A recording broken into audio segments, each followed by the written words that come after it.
Welcome to The Organized Expat, brought to you by Tytle, the platform for expat taxes.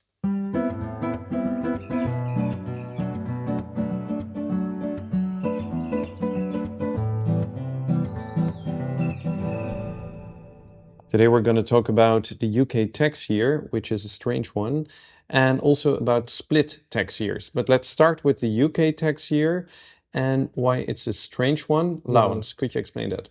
Yeah, it's a strange one because most tax years align with the calendar year. So in most European countries, the tax year, so the reporting period of your income over which you file a tax return is always the calendar year. So 1st of January until the 31st of December. But in the UK, it goes from the 6th of April until the 5th of April. Okay. So it's one of the few countries with a different tax year. So that could make it a bit more complex if you move to or move from the UK. Yeah. And do we want to try to explain why it starts in April, or is that too complicated? It has to do with the fact that on the old British calendar, the tax year started on the 25th of March. And due to the fact that they moved to the new calendar, the Gregorian calendar, Gregorian one, they lost 11 days in the process, and then later one more day. So then it was moved to 6th April, and because the Treasury at that point in time didn't want to lose any tax revenue following that change, they kept it on the 6th of April ever since. So that's some historical reason. Yeah. So this was in the 18th century, and it's still going on, this strange start of the tax year in April. So that's also quite British in a way, but good to know that it's already going on for a long time like that. So one of the more practical questions that we have. So what kind of challenges, especially when you go abroad, could you have because of this strange tax year in the UK? Right. Yeah, we can look at an example. If you move from the UK to France, for example, on the 31st of December. If you had moved from another European country like Germany to France, then that transition in tax year terms would have been very smooth, because in year one you would be a German resident, and in year two a French resident, and there's no friction there.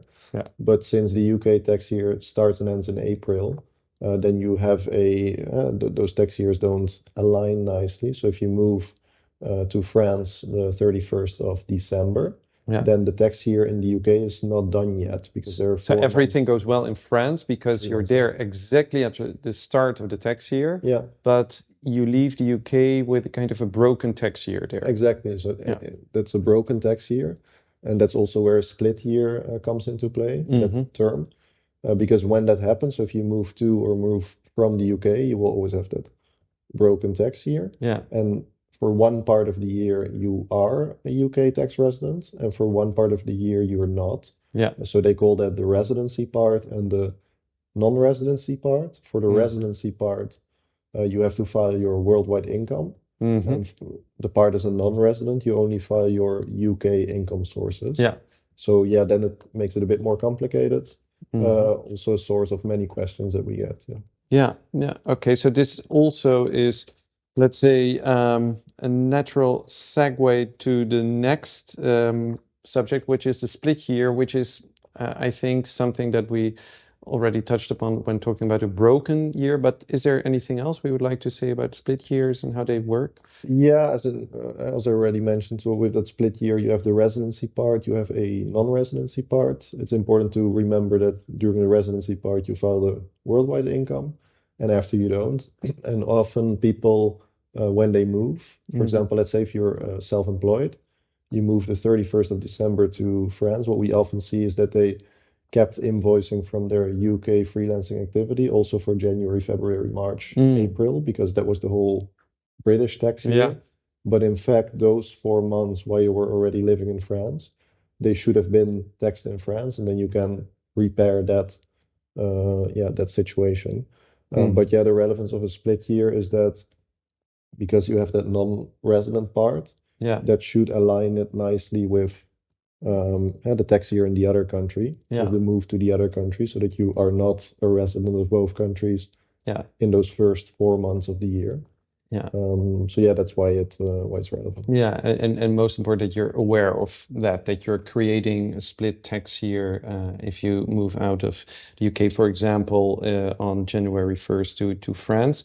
So split year treatment that's available to you, or that's compulsory, I guess. When exactly? So what should happen that you can file a split tax year? Yeah, for example, so if you, most simple answer is if you move to the UK or you move from the UK. So yeah, when it can happen is if you start a full-time job abroad, for example. Yeah. Then you can safely say, okay, maybe this is probably the point where I moved from the UK to that other country. Yeah. If you no longer have a UK home, and then you also want to probably have that split year treatment if you have a home abroad, for example. Yeah. Or simply, as I said, if you become a resident in another country. Yeah. So yeah, those are scenarios. Yeah, and let's say further to that last point, if you go to another country, so practically speaking, what are the steps that you take when you leave the UK? Yeah, so first it's deregistering, so notifying HMRC as well that you're leaving. Yeah, because they're not gonna guess themselves, and otherwise, if you don't say that you're leaving, you will still be treated as a resident all year. Okay. And you will not hear the UK complain about that because No, that means of course. that they can tax your worldwide income. Yeah. So that's the first thing. Then if you're employed, you can get let's say an overview form from your employer. Yeah. That shows what exactly were the earnings up until the moment of departure and the earnings after. Okay. So that aligns nicely with the tax treaty and everything. Yeah. So that you can easily report that. And then you want to deregister from NHS as well if you're leaving permanently, because you will no longer be eligible for NHS. Yeah. Okay, that's quite a few things that are important to do when you leave the UK. And if we look at the country of destination, what do you often have to do there? Yeah, it's registering, which sounds simple, but we see so many cases where people either didn't deregister or never registered, or are still registered in both countries, and then you always enter the spheres where we have to repair something. Yeah. To make sure that move is, for example, if you move the 31st of December, that you register in France on the 1st of January, that you deregister from the UK on the 31st of December. Yeah. So that's the first thing. And then, registering in each country is, of course, that depends on the rules in all those countries. It's mostly within 2-3 weeks after arriving. Yeah. And then, of course, you have to pay attention to different deadlines. Yeah. Because the UK tax year ends in April. In other European countries, it ends at the end of the year. Yeah. So you will have other deadlines. So make sure that you don't miss those. Yeah, you have to get accustomed to the new deadlines. Yeah. And on Social Security, of course, under circumstances, you can keep paying Social Securities in the UK.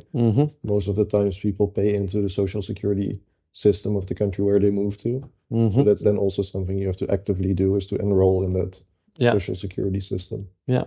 Okay, and another question is what I have here in the notes. So a split year treatment, does it apply automatically? I think that's already something we covered. Yeah, so you have to actively indeed apply for that split year treatment. Tell them that you're leaving, so that you get the residency part and the non-residency part, because they're not going to assume automatically. Yeah, and maybe the last thing to emphasize again, timing can really make a difference. If you plan ahead, if you do the timing right, then... Yeah, exactly. So there are basically two scenarios that make it a bit easier with reporting and not having too much overlap in the tax years. So either if you move at the end of the year, the 31st of December, and at least in the country where you move to, in our example, France, in that country, you will just start at the start of the tax year. Yeah. Or if you move in April, then you also leave at the end of the tax year in the UK. Yeah. But then in the country where you move to, you will become a resident mid-year. Yeah. But those are definitely easier than if you move, for example, in October or November, because then in both countries you will have a resident part and a non-resident part. Yeah. So we mostly recommend, if possible, to make it a bit easier, go either at the end of the year Yeah. Or in April. Yeah. Okay. So that you have a clean break with either UK or a fresh start and a clean start with the country of arrival. Yeah. Okay. Sounds very clear. Thanks a lot for watching and listening, and hope to see you back in the next episode. Bye bye.